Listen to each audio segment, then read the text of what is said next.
there have been so many firsts in your life, being the first, girl from UP coming to Orissa, NIT Rourkela, being the first Yeah. president of the Road Track Club of NIT Rourkela. And US at least has risen to the importance of inclusion and diversity. I can see it in Yeah. my company. I can see it in general across many other companies. They have understood the importance of how much value that inclusion can add to their business, right? And then uh, there is focus on having that inclusion on the gender side, on the underrepresented minority side, and it's very encouraging to see that companies have sort of awakened now. Uh, do you have any sort of learning or anything to share with, say, women students or Yeah. entrepreneurs or professionals? Yeah. That's a loaded question. So also because my experience is very loaded in that space. So I think I'll start from the homes. So it's just two of us, me and my sister in our house. We don't have any boys in the house, and I think my parents. I remember my mom said this. Like somebody said, "Are do ladkiyan hai," right? And my mom said, "Meri do ladkiyan will do better than all of your boys combined." But I feel like almost till I think till I became almost a manager. Um, it was that belief that my parents had in us, like even till date, like I'll be like, "Arey papa pata nahi business, how will it go?" My dad is like, "You're gonna do IPO." Like he has this like he's always set the bar like really high for both of us, right? And I've always thought about it, right? Because at the end of the day, we came from Jhansi, which okay, we are in BHL, it was cosmopolitan, but it was no like city. Like the first time I went to Bangalore, I was like, oh my god, like this is how cities are, right? We've literally lived in a town. And I've reflected on that, and I feel like it doesn't matter where you come from if your parents can instill that belief in you that you're not meant for small things. Because and and I say this like with all humility, like I have tried to interview so many women because I'm like, I want more women in my company and stuff, right? Or um, but I feel like a lot of them have not come from a place where the bar was too high for them. So somewhere they have adjusted to that lower bar, right? And in all my honesty, I can't hire just because of diversity and inclusion. I can't hire somebody with a lower bar because I know it's not going to work, right? So I think that is where it fundamentally starts. Like, and I'm pretty sure it holds for boys too, but I'm just talking about my experience that if that fundamental belief that it doesn't matter who you are, you're meant to find your way in life and meant to do great things, right? Once you have that, then as I went to other places, I feel like somewhere people sort of saw that I already had that in me, right? Like there was this thing like when I joined Hitachi, the first day I met my boss, he said, "What do you want to be?" I said, "I want to be a team lead." And I just joined like I was like bottom of the ladder. And I think he thought I was very arrogant or something. But in my mind, I was not being arrogant. I always knew like this is where I want to be, right? And I was allowed to think like that. There was never. I remember I once told my dad I wanted to be something else, and my dad said that's not high enough, right? So I'm just saying like that. It has to start there. It has to start with your parents believing that you're meant for bigger things in life. Because once that happens, then no matter what everybody else says around you, which people have, right? People have said, oh, I think when I became a manager, it became very evident. Like there were a couple of people in my team who quit. They didn't want to work for me.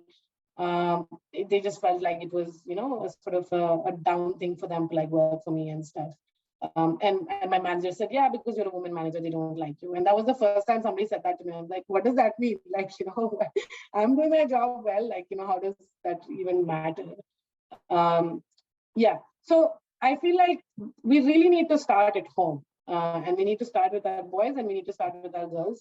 That everybody has to achieve their fullest potential. And it really doesn't matter, which gender or which caste or or which place they come from or anything like that. For me to imagine like growing up in Jhansi, coming here and doing whatever I'm doing, like I didn't even like, I used to joke at home कि सपने में America देखते तो भी झांसी दिखाई देता है, like because we didn't know what the rest of the world was. So I guess once that goes on, then I feel I have been very lucky in terms of getting sponsorship in my job. So which is why I said I've always gotten some sort of nomination where people have, said you're doing extremely well and all of that. And I do want to add something to that. I feel like something which is happening with diversity and inclusion is also sometimes it's we are taking away the fundamentals. Like you still have to slog it hard. Like you still have to work like really, really hard at your job. And yeah, if somebody's holding you back, then don't work for them. Go find some other job, right? But you can't like, just work a little bit and say, we all should be treated the same. Like it doesn't work that way, right? You still have to be at the top of your game for somebody to sponsor you, right? And now that I'm on the other side, where I'm actually like sponsoring other people, yeah, I'm looking at how much effort you're putting in, and it's important to put in the amount of effort that's needed. So I think the second thing is sponsorship is important, but how you get sponsorship is a lot of times just, appearing above the pack, and it can be girls or boys, but you have to appear above the pack, and you have to sort of don't calculate your job too much. I see like so many, and I think it's a very Indian thing. I don't see Americans doing that so much because we're so used to like maybe thinking like people are going to take advantage of us, or isne to kam kiya, like main kyun itna zyada karu and all of that. I mean, if you're passionate about your job, like just go all in. Like something, if nothing, you will just love it. Like when I went to Seagate, I was so excited by that hard drive. I just went and talked to everybody in the company. Can you like explain this to me? Can you explain that to me? It was not part of my job description, but I was just excited about the whole thing, right? So that is how you get sponsorship, right? And then reach out to people. Like there was one time I had a mentor and I said, I don't see any women managers. I want to be a women manager. How am I going to become one? Because in a group of 200 firmware engineers, there was no woman manager. None, zero at that time. So this mentor of mine actually connected me with 5 women who were directors at Seagate at that point of time. And I got 10 minutes to interview all of them. And that changed my life. I'm like not making it up. It literally changed my life because they told me, ask for positions that you want, be out there, like try, take risks. All of that was everything that those people told me. So yeah, I think like sponsorship, gaining sponsorship if you want to grow in your, and then being open to risks. Even now, like I tell people, like I'm trying to hire women in my startup, and they say it's a startup, I have young kids, I can't do it. So I also have young kids, I'm doing it. If I can do it, I'm not the smartest person out there, you can do it, right? Anybody can do it. I think that's from a woman's perspective. I think from a man's perspective, examining biases, that we have been taught in our life, I think is important. And sort of giving people their fair share, right?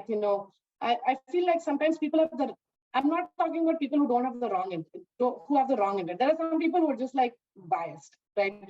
Those people, it's going to take a really long time to change those people. For whatever reason, they just are so biased towards like other genders or other religions, you can't do much about that. There are some people who have the right intent, but still don't do the right thing. And I think because they're afraid of being called, because there's so much diversity inclusion. And I'm saying this because I talk to my friends and they're like, if I promote this girl, or if, I sort of speak out for her, like, my friends may say something or somebody may say something. I think we need to do our due there. Like we need, like, if you think somebody is, worth their fair share, then do your fair share for them, right? Don't let sort of these social, I guess, chit chat hold you back in that case. I think anything else I feel like has already been said. Those are my sort of 2 things that I feel like I uniquely know about this. Yeah.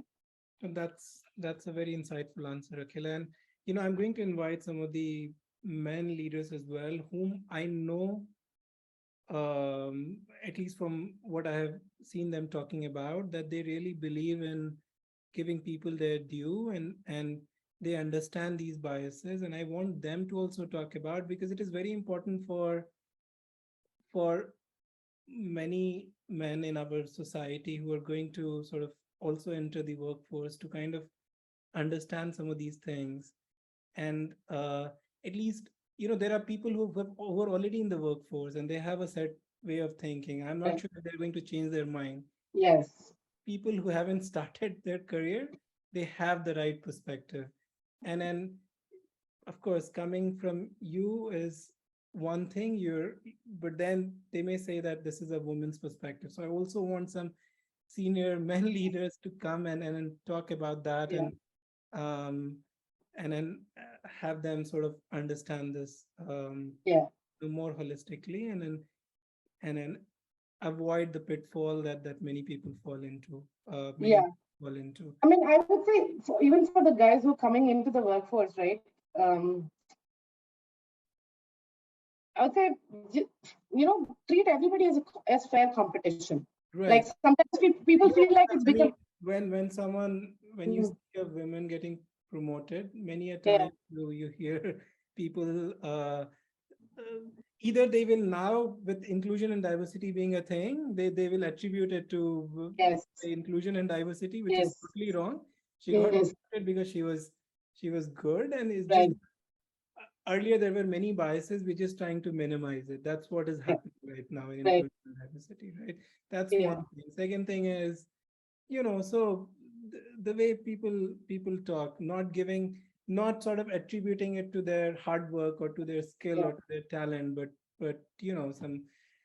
some finding a way to sort of justify their own, if they are not growing in their career, they need to Right. find an excuse, right? And then they Yes. need to blame someone, and they need Yeah. to blame something, and Yeah. they use this as I think about, like the reservation system in India, after a while it reached a point where people who had the money were still using it, right? And then there was always this tussle. It's like there are certain people who really need it because, they've been pushed back so much in life. And then there are other people who are just using it because they don't need it. And I feel like diversity and inclusion is going through a little bit of that right now, where there are one or two cases where people will falsely promote somebody because they want to look good on whatever the corporate books and stuff, and then everybody starts to like just pinpoint at that stuff, right? Like because that happened, nobody else. That is how this company operates, right? And then again, like you said, it becomes an excuse. Yes, I'm not denying it. It happens once in a while, but you can't like just look around you. You can't deny the fact that if 50% women are leaving exactly. in, if there's 50% women in computer science and 50% men in computer science, like look at it 15 years later, it's not that, right? And there's a lot of other reasons for it. So you can't deny the fact that, there is some kind of bias that's out there. Yeah.